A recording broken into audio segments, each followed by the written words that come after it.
देखिए दोस्तों, next question है अब हमारा कि यदि कोई दुकानदार एक निश्चित राशि देकर निश्चित संख्या में वस्तुओं को खरीद करता है और उस राशि में उस संख्या का कुछ भाग बेच देता है तो उसका लाभ 300% आता है। तो उस भाग की गणना करें।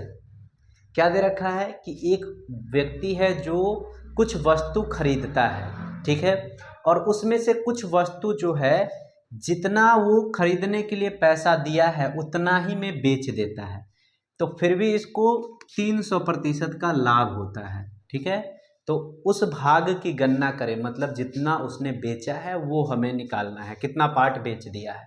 तो देखिए यहाँ कहने का मतलब है कि जैसे मान लीजिए एक्स वस्तु है ये, ठीक है, मान लो कि एक्स आइटम है, जो आइटम की संख्या एक्स है, और इंटू सीपी कर देंगे तो इसने जितना पे किया है ये है।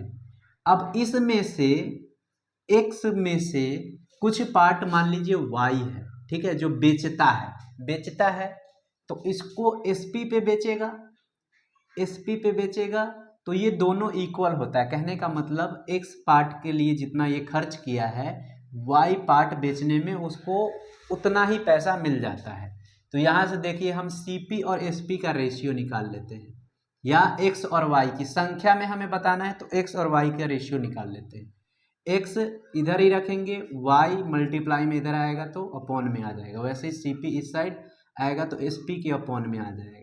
अब देखिए हमें लाभ प्रतिशत दे रखा है 300%, तो सीपी अपने आप में हम 100% लेते हैं सीपी अपने आप में हम लेते हैं 100%, और 300% लाभ होगा, यानी एसपी कितना होगा, ये बेच कितने पे रहा है, तो 100 प्लस 300 यानी 400 पे बेच रहा है। किस पे बेच रहा है, 400 पे, 400% पे बेच रहा है।